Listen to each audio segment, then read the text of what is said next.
Sí, sí, señor. Sí. Excelente, ya. Voy a continuar mostrándoles la parte de la documentación. Si ustedes van a www.blissworks.com/docs, aquí se van a encontrar con toda la documentación del sistema, que nosotros estamos constantemente ampliándola.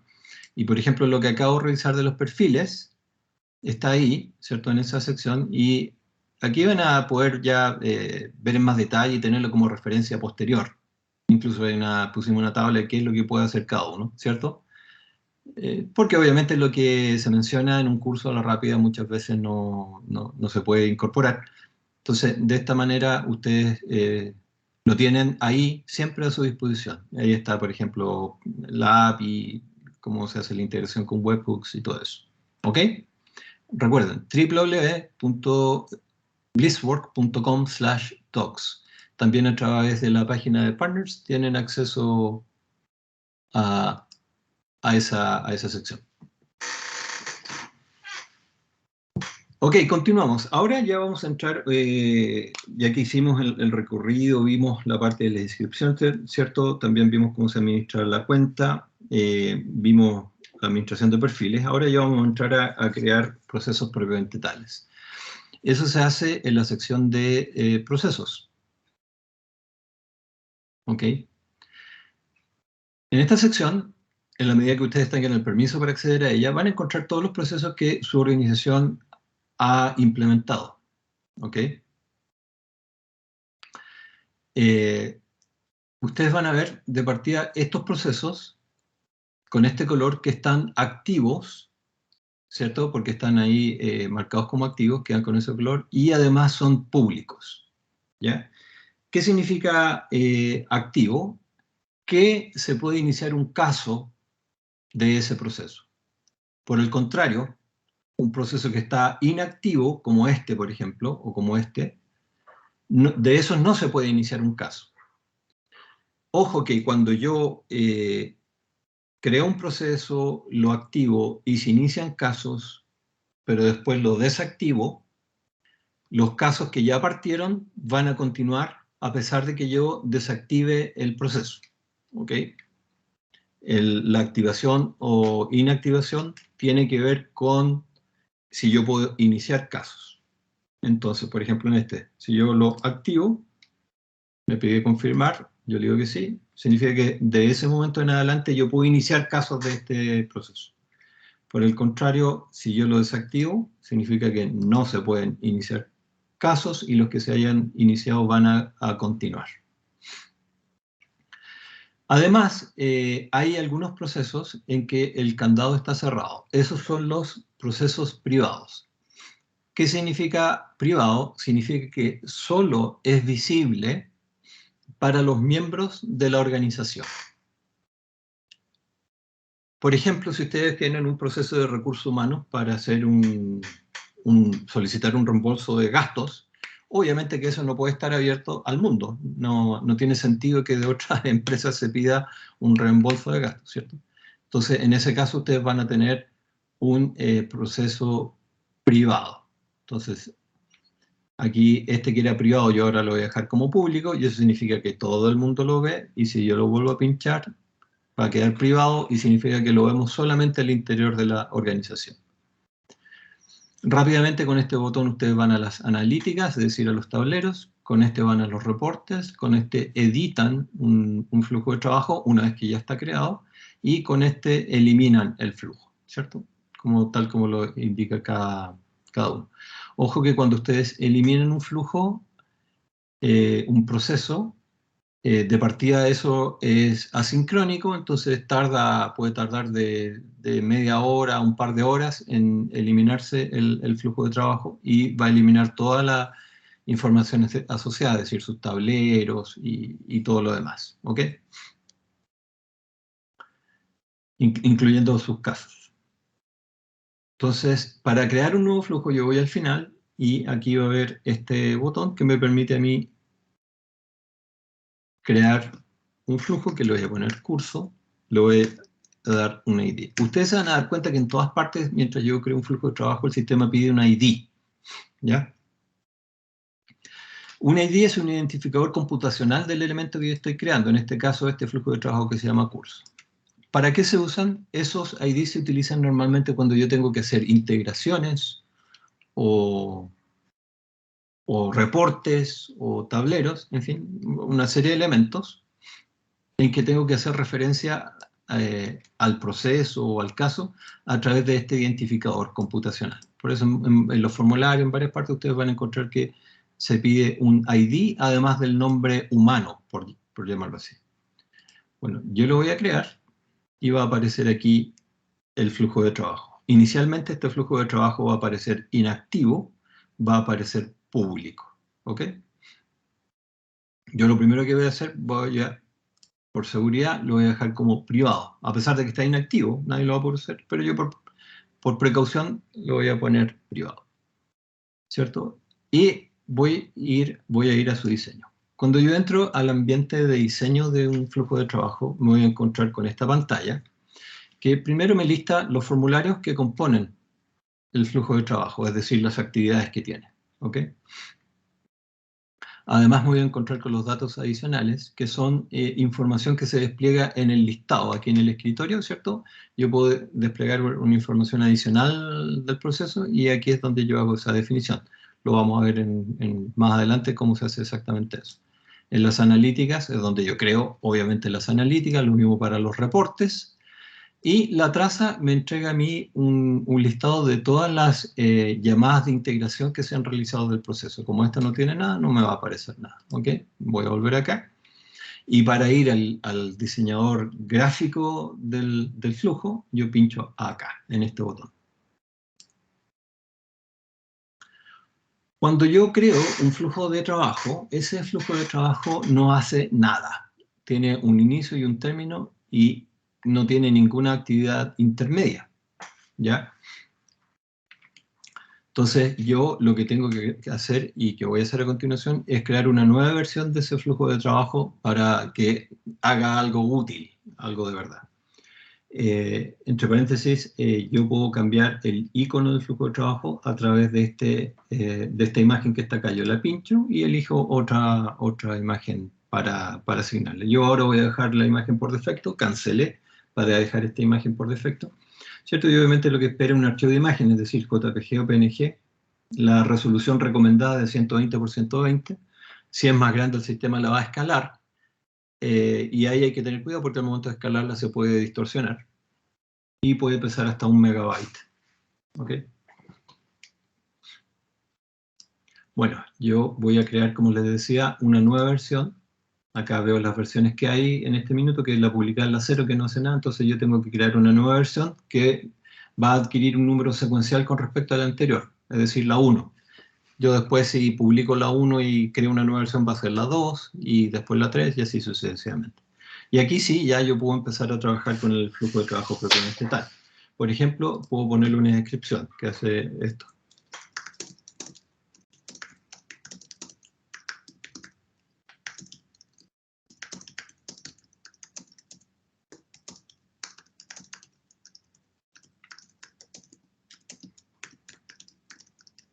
Aquí también yo puedo cambiar la imagen, eso también está disponible, ¿cierto?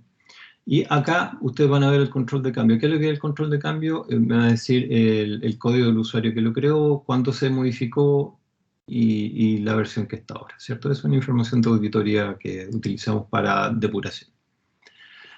Ok, como ustedes pueden ver, hay un... A ver, Roberto, pregúntame nomás.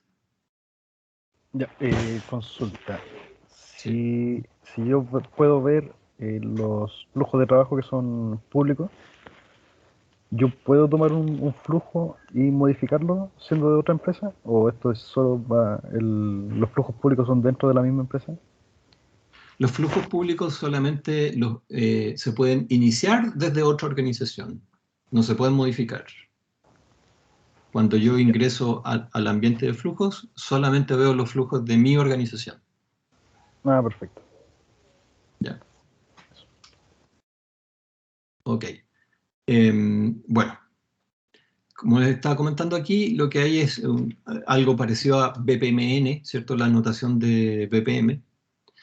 y siempre, como nosotros queremos siempre mantener una orientación al cliente, siempre le ponemos customer al que inicia un flujo de trabajo, ¿cierto? Siempre va a ser un cliente, a pesar de que eventualmente puede ser un cliente interno, es decir, un usuario de nuestra organización. Y todos los flujos de trabajo siempre tienen la tarea de inicio y la tarea de término o fin, ¿cierto? Que le sirven al sistema para señalizar el inicio y el término del flujo de trabajo. Y esos formularios o actividades no se pueden eliminar. Ustedes se dan cuenta, no tiene un icono para eliminar. La de inicio sí tiene, yo puedo cambiar el aspecto de cómo se ve, pero en principio, pero no, nunca voy a poder eliminarla. ¿Qué es lo que recomendamos nosotros y qué es la mejor práctica? Identificar los roles que participan en un flujo de trabajo. Aquí vamos a hacer el típico flujo, ¿cierto? Parecido a una solicitud de ayuda, ¿cierto? Entonces yo voy a crear un nuevo rol donde va a haber un ejecutivo de atención, ¿cierto?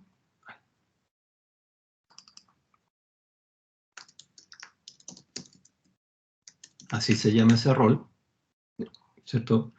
Y yo tengo que poner aquí qué personas van a participar de este rol. Generalmente cuando yo estoy desarrollando un flujo, como voy a necesitar probarlo, siempre es buena práctica agregarme yo mismo a ese flujo. Entonces voy a agregar acá. ¿Ok? Eso al menos para probar. Y voy a ver otro rol que va a ser este otro, ¿cierto? Le voy a poner yo que es un ingeniero, que va a ser alguien que entrega el soporte nivel 2. ¿Ya? Y también me voy a agregar, para poder hacer las pruebas, voy a agregar yo mismo a ese rol. ¿Bien? Ahora, cuando yo ya he ingresado los roles y tengo asociadas las personas que van a participar en ese rol, recuerden que el proceso no está activado, así que por mucho que yo agregue personas, en realidad no van a poder utilizar el proceso, ¿cierto? Ahora voy a identificar las actividades que yo voy a realizar. Entonces, las actividades son formularios de captura de datos, ¿cierto? Entonces yo voy a poner uno que se llama ingreso de issue, lo voy a poner así. ¿Cierto? Esto lo voy a ubicar acá para que sea más bonito el flujo, para quedar ahí más o menos. Y una vez que se ingrese el issue, lo va a recibir un ejecutivo de atención, ¿cierto? Que le va a dar la atención, valga la redundancia.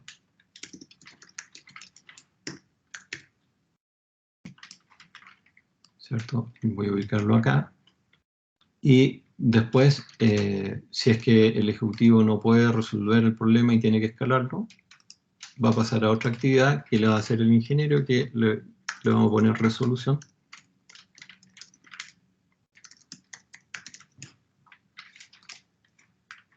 Y esta, para que también quede un poco mejor, lo voy a poner aquí. A ver, sí. Ahí puede quedar. Voy a tirarlo más acá mejor. Entonces, ya, después, esta actividad que quedó aquí un poco volando, ¿cierto? Yo quiero que cuando parte el flujo de trabajo no vaya inmediatamente al fin, sino que vaya al ingreso. Entonces, para eso le doy el botón modificar posición, y ahí yo tengo que definir de dónde hasta dónde va. Entonces yo voy a decir que va desde el inicio y llega hasta el ingreso. Entonces yo voy a hacer que cuando parte el caso vaya al ingreso del issue, ¿cierto? Ahora, una vez que el usuario pone los datos, yo quiero que haga un envío que va a ir a parar a la atención. Y aquí en la atención yo tengo dos alternativas.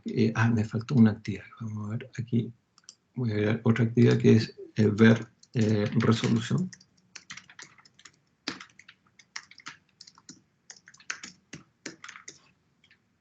Que me va a servir para que el cliente vea aquí la respuesta. Ahí. Entonces, aquí, como decía yo, cuando le llegue al ejecutivo de atención este caso, va a tener una alternativa. Uno, que es responder directamente al cliente que hizo esta solución, o, si no puede resolverlo, va a tener que escalar al ingeniero, y el ingeniero va a quedar con la responsabilidad de resolver el caso, y él sí va a tener que enviar una resolución en algún momento al cliente. Y el cliente, ¿qué puede hacer? El cliente puede reabrir el caso,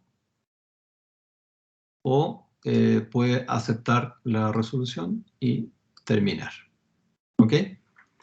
Si se dan cuenta, y esta es la práctica usual, yo hago un dibujo general del flujo de trabajo. Esto me sirve muchas veces a mí para poder conversar con un usuario. Un usuario, por ejemplo, me dice, oye, yo quiero tener un sistema de pedidos, pero quiero controlar que los pedidos estén dentro de la línea de crédito del cliente, y además quiero cursarlo solamente si están todos los productos en el inventario. Entonces tú lo dibujas acá, según lo que el cliente ha especificado, y el cliente no le cuesta nada interpretar eso y decir, sí, así es como trabajamos, eso está correcto. O decirte, no, mira, en realidad, qué sé yo, la validación de línea de crédito no la hace ventas, la hace finanzas. Y uno ahí va alterando según corresponde. Pero como ustedes ya saben, BPMN lo que me entrega es un vehículo de comunicación con el cliente, y me permite a mí trabajar con él hasta lograr tener una imagen del flujo que lo satisfaga. Bueno, ahora, si ustedes se dieron cuenta, todo esto quedó con acción, acción, acción, ahí conviene poner los nombres. ¿Qué es lo que es la acción? La acción es el botón que va a ver el usuario después de ingresar la información dentro del formulario, así que me conviene ponerle nombres que hagan sentido. ¿Cómo yo cambio los nombres? Simplemente pincho sobre la flecha y acá, en la etiqueta, ¿cierto? Yo pongo el dato que quiero que vea. Como el usuario está haciendo un ingreso del issue, yo quiero que cuando ya esté listo, haga un enviar. Es decir, veamos la opción ahí, enviar.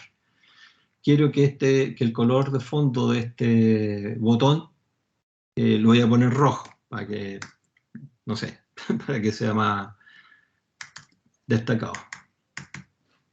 Le puedo poner un color de texto, como el fondo va a ser rojo, yo le voy a poner que el color de texto sea blanco, que entre paréntesis se puede especificar de esa manera también. Aquí yo puedo poner una expresión para saber si es visible o no, ¿cierto?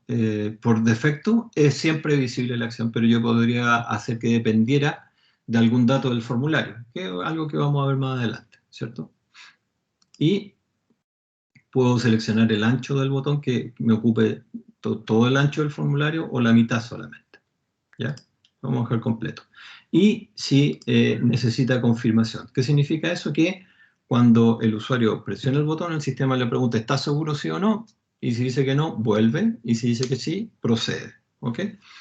Que normalmente cuando hay que hacer operaciones de delicadas hay que ponerle una confirmación. Los hooks los vamos a ver más adelante porque tienen que ver con las integraciones, eso lo vamos a ver en la próxima sesión. Ok, voy a continuar con las próximas acciones, que eso, por ejemplo, cuando el ejecutivo de atención no puede responder y tiene que escalar, le vamos a poner esa acción escalar. Entre paréntesis, ustedes pueden ir replicando esto en sus propios ambientes si lo desean.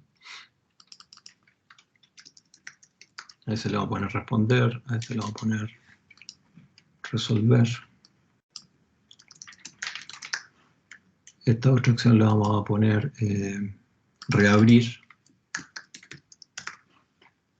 Y esta optimización la vamos a poner de acuerdo.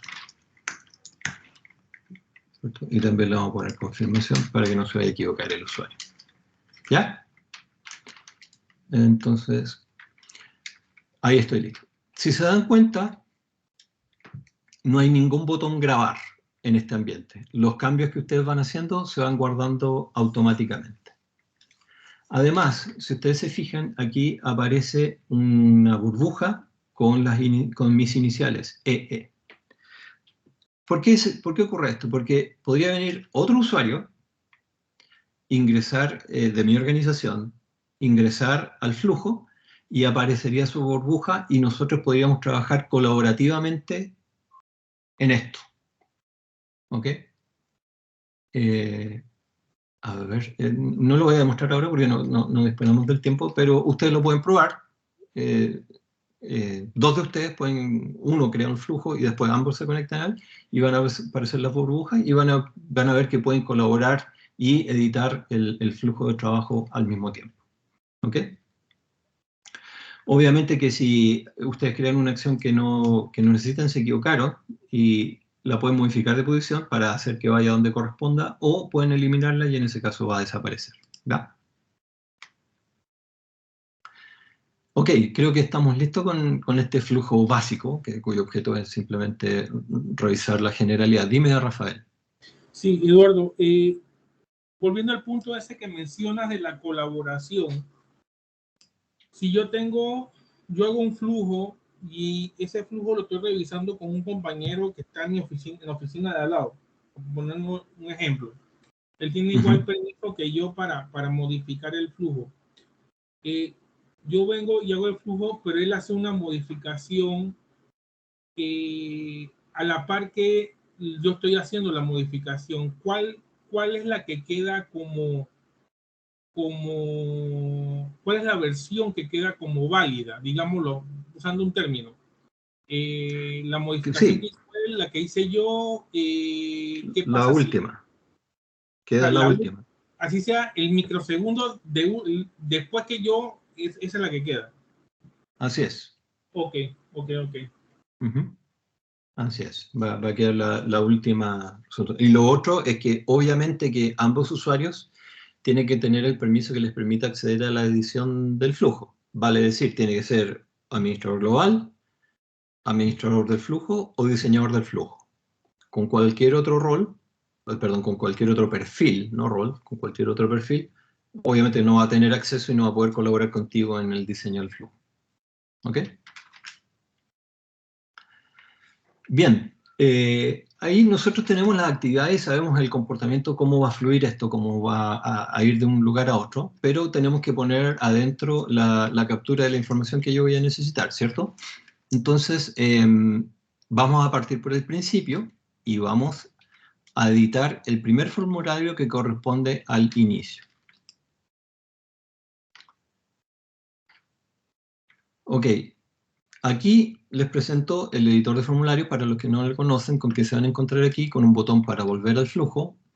Va a salir el flujo en el que estamos trabajando, que se llama curso, el nombre del formulario y la identificación del formulario. Y acá a la derecha arriba nos va a mostrar qué rol es el que ejecuta esta actividad, que en este caso es el cliente. Acá van a aparecer todos los elementos de formulario que yo puedo utilizar en un formulario, ¿ok? Que son los típicos campos. Y acá me van a aparecer las propiedades del elemento que yo tengo seleccionado en este momento. Como no tengo seleccionado nada, me aparecen las propiedades del formulario. Vale decir, su título, su descripción, ¿cierto? Que aquí todo esto es modificable. Yo puedo asignar a cada formulario un tiempo en horas para que pasadas esas horas ocurra algo. Esto no lo vamos a ver ahora en detalle, lo vamos a ver para el próximo formulario. Además, vamos a ver cómo funciona la asignación de usuario y cómo funcionan las acciones, ¿ok? Que es lo mismo que yo editaba desde fuera del formulario, es decir, su etiqueta, color de fondo y todo eso, pero aquí está dentro del formulario, ¿ya? Ok, entonces, como yo quiero que los usuarios sepan qué es lo que está pasando aquí, yo voy a agregar acá un texto con formato, ¿cierto? Donde les voy a explicar qué es lo que va a ocurrir acá. Entonces, una vez que lo agrego, yo lo pincho, le pongo un nombre a los campos. Todos los campos tienen un nombre que va a aparecer ahí en la pantalla, que es similar a una etiqueta. Entonces, yo le voy a poner a este hola. Ya, un identificador, le voy a poner identificador hola, y aquí está el contenido. El contenido, entre paréntesis, para este caso, ustedes pueden ocupar esta sintaxis, ¿cierto? Para darle el formato. Por ejemplo, si yo quiero poner una cabecera, puedo ocupar este formato, ¿cierto? Aquí yo voy a poner a este bienvenido al sistema. En este proceso, usted podrá ingresar una solicitud de ayuda. Ahí lo voy a dejar eso. Invisible creo que sea visible. Que acá yo puedo poner una expresión booleana, ¿cierto? True o false. O puedo poner algún dato que dependa de otro elemento del formulario, ¿cierto? Y están estas opciones, que las voy a revisar ahora porque va para todos los campos. Obligatorio es cuando un campo que necesita input, que este no necesita input porque este es solo de despliegue, por lo tanto va a aparecer desactivado, pero si lo necesitara, y yo lo marco obligatorio, significa que el usuario debe ingresar un valor ahí. Ocultar en el resumen del caso significa que este elemento no me va a aparecer en todas aquellas oportunidades que se ve un resumen del caso. Ya vamos a ver cuándo ocurre eso. Generalmente ocurre cuando yo puedo acceder a un caso, pero no puedo actuar sobre él. En esas situaciones se muestra un resumen del caso y yo puedo hacer que este dato no aparezca ahí marcando acá. Y solo despliegue, esto también es para aquellos datos que requieren input. Cuando yo le pongo solo despliegue, va a ocurrir que en realidad no me va a poder permitir a mí ingresar el dato, sino que solamente lo va a mostrar. Para los formularios de introducción generalmente basta con esto, en poner un texto con formato y poner ahí todos los elementos, todas las explicaciones, puedo incluir imágenes, ¿cierto? Con este formato que está aquí, ¿cierto? Yo puedo incluir imágenes, por ejemplo eso. Puedo incluir imágenes acá, en esta sección, ¿ok? Y cuando ya terminé de modificar el formulario, yo le doy guardar, y con este botón acá vuelvo al diseño del sistema. Ahora, ok, en este caso, en esta actividad, yo voy a esperar que el usuario sí me ingrese información. Vale, estoy viendo que nos estamos quedando cortos de tiempo.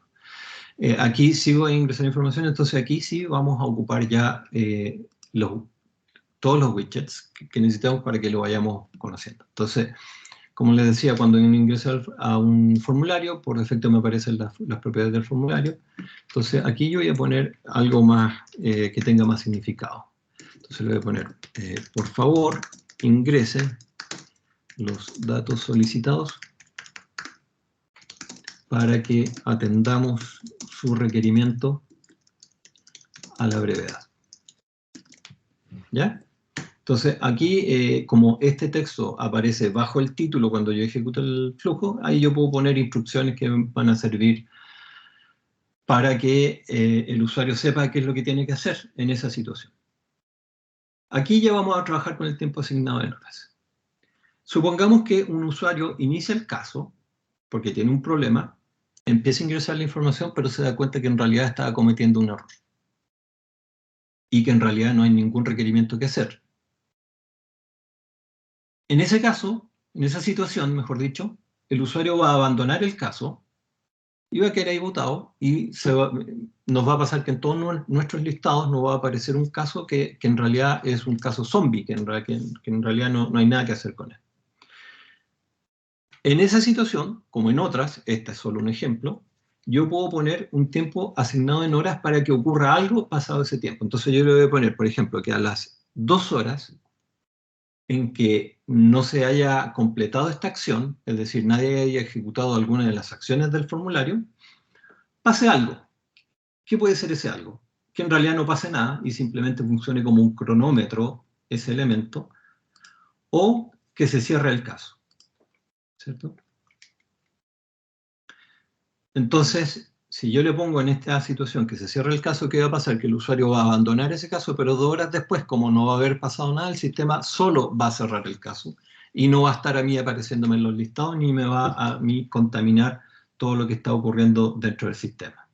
¿Ok? Otra situación donde puede servir eso es en escalamiento. Suponte que yo ponga que el ejecutivo de atención debe atender el caso en 4 horas. Pero si no lo atiende en 4 horas, yo quiero que escale a un rol de supervisión. Entonces, en ese caso, yo podría poner que se ejecutara la acción de escalamiento cuando se agote ese tiempo. Ese es otro ejemplo donde yo puedo utilizar esta funcionalidad del tiempo asignado. ¿Ok? Bueno, ya puse aquí yo la descripción del formulario y ahora pongámosle la carne a este esqueleto. Entonces yo voy a empezar a poner aquí distintos elementos. Voy a poner, por ejemplo, este texto con formato, que le voy a poner instrucciones.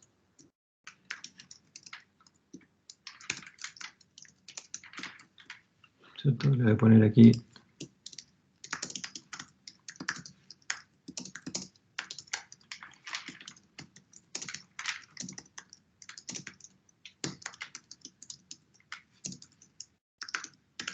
Eso es un ejemplo nomás, ¿cierto? Y como esto es una ayuda que le aparece al usuario en pantalla, no va a ser útil para mí cuando yo vea los resúmenes del caso, así que lo voy a ocultar nomás, ¿ya? Después vamos viendo los distintos widgets. Por ejemplo, este es un campo de texto, ¿ya? Este es el típico campo que debe ingresar un usuario de una línea. A este le voy a poner resumen falla, por ejemplo. Y le voy a poner un código parecido. Sin valor inicial, no va a tener ningún valor por defecto. Como no estoy llenando si es visible o no, por defecto va a aparecer visible, pero le voy a poner que sea obligatorio, o sea, el usuario tiene que ingresar algo. Como este es un dato importante, quiero que sí aparezca en el resumen del caso, por lo tanto eso no lo marco. Y como yo quiero que el usuario lo pueda ingresar, no puedo marcar el solo despliegue. Lo dejo, ¿cierto? Sin marcar eso. Además, quiero que el usuario me ingrese a mí una explicación, ¿cierto?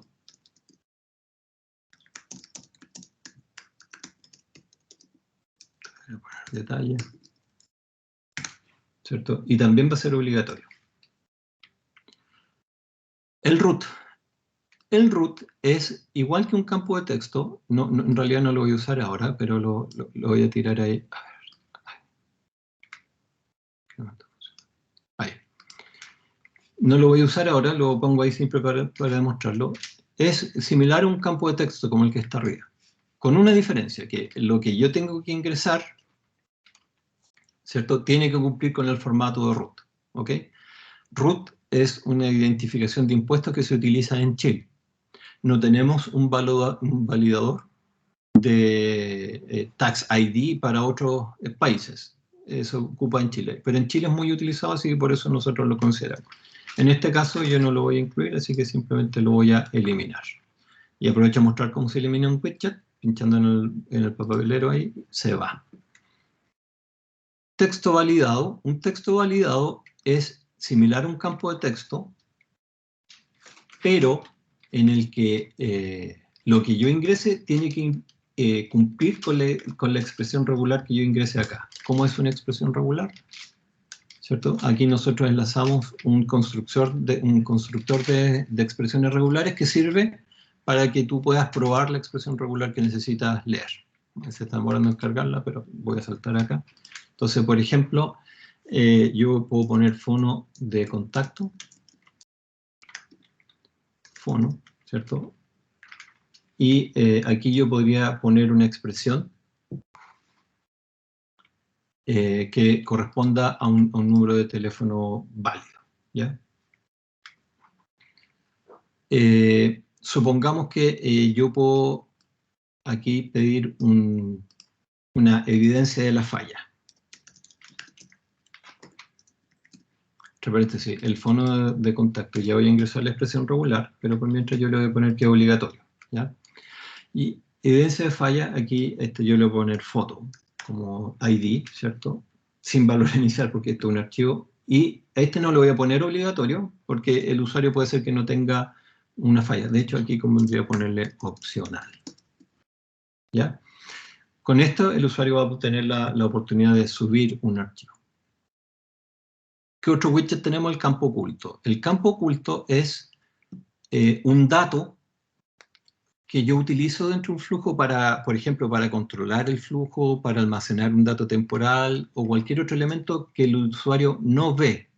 Los usuarios no ven los campos ocultos. Por ejemplo, aquí yo podría ponerle este tipo de solicitud. Entonces aquí le pongo tipo y va a tener el n de normal, por ejemplo, que ese va a ser el valor inicial. Y esto en realidad no va a aparecer, pero lo puedo utilizar yo, por ejemplo, cuando haga integraciones, o cuando haga extensiones, en fin, en distintas otras situaciones. O, como les decía, para controlar el flujo a través de la API. ¿Ya? El texto con formato ya lo conocemos, que está allá arriba, y vamos a ver ahora el selector. El selector es simplemente un drop-down list, ¿cierto? Por ejemplo, sistema con falla. Sistema Visible, ¿cierto? Ahí sí o no. Y yo quiero que sea obligatorio, ¿cierto? Y tengo que poner aquí las opciones que voy a tener disponibles. Por ejemplo, el sistema 1 va a ser Blisswork.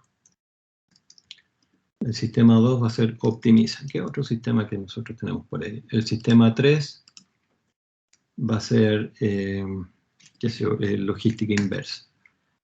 El sistema 4 le voy a poner otro. ¿Ok? Ya, y finalmente una tabla. Voy a ocupar una tabla aquí. ¿Qué es la tabla? Es simplemente, como su nombre le indica, una tabla que tiene columnas y las columnas pueden tener distintos tipos de datos. Este lo voy a poner simplemente aquí. Vamos a poner, por ejemplo, no sé, contratos. Supongamos que yo le pido al cliente que me diga qué contratos respaldan la atención que yo le voy a tener que dar. ¿Ya? Le voy a poner obligatorio, significa que la tabla va a tener que tener al menos una línea. ¿Cierto? En la línea le voy a poner el número del contrato, que va a ser un texto, y en la columna 2 yo voy a poner que me tenga que juntar el archivo, ¿cierto? Que corresponde a eso. Entonces, como les decía aquí, en las columnas puede ser un texto, un área de texto, un root, subir un archivo, un selector o una tabla de datos maestro que vamos a ver más adelante a continuación. Yo le voy a poner, en este caso, subir un archivo, ¿ya? Esas dos columnas. Ahora, estos son IDs y el tipo, pero la etiqueta propiamente tal, que es lo que ve el usuario ahí en pantalla, eso se cambia aquí en las propiedades. Entonces, yo no quiero que diga columna 1, ¿cierto? Quiero que diga número contrato, ¿cierto? Y acá quiero que diga archivo. Por ejemplo, quiero que me adjunte un PDF.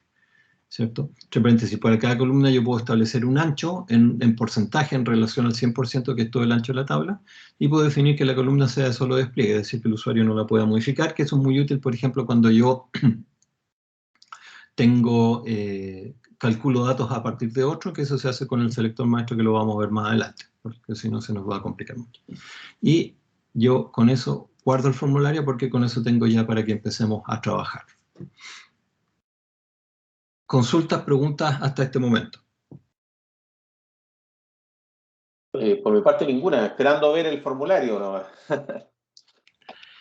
Ya, bueno, queda un poco más, voy a avanzar rápido, pero para que veamos esto cómo se ve, voy a adelantarme un poquito porque en realidad estoy un poco atrasado y les voy a mostrar el ambiente de pruebas. Para entrar al ambiente de pruebas, ustedes simplemente tienen que dar clic en este botón. Al dar clic en ese botón, entran al ambiente de casos de prueba, ¿cierto? Y aquí les va a aparecer todos los casos de prueba que ustedes han iniciado. Y nosotros vamos a iniciar nuestro caso para ver cómo está quedando. Yo lo hago inicio y voy a parar un ambiente que es muy similar al de producción, pero en realidad, por ejemplo, no hay mensajes ni tampoco hay historial porque simplemente estoy probando el proceso. Entonces, si ustedes recuerdan el formulario de inicio, yo le puse esa descripción, ¿cierto? Volver al escritorio no hace nada, simplemente aborta el inicio del caso y vuelve atrás, pero para yo realmente iniciar el caso tengo que dar clic acá. Y al dar clic acá voy a pasar al siguiente paso, que era el ingreso de los datos. ¿Ya? Si ustedes se dan cuenta, ahí está el título que yo le puse al formulario y la descripción. Por favor, ingrese los datos solicitados, bla, bla, bla. Aquí está el campo de texto que yo ingresé, que es un texto con formato.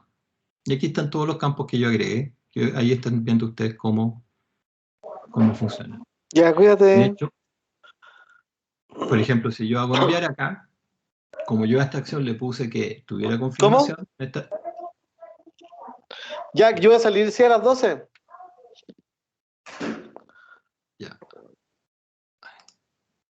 Ahí. Entonces, acá yo le digo OK, pero me dice que faltan campos obligatorios por llenar. Claro, porque en realidad hay muchos campos obligatorios y no he llenado ninguno. Hasta aquí vamos a llegar hoy. La próxima semana voy a continuar con ya llenar esto y pasar al siguiente paso, Es el jueves, por lo que recuerdo, ¿no?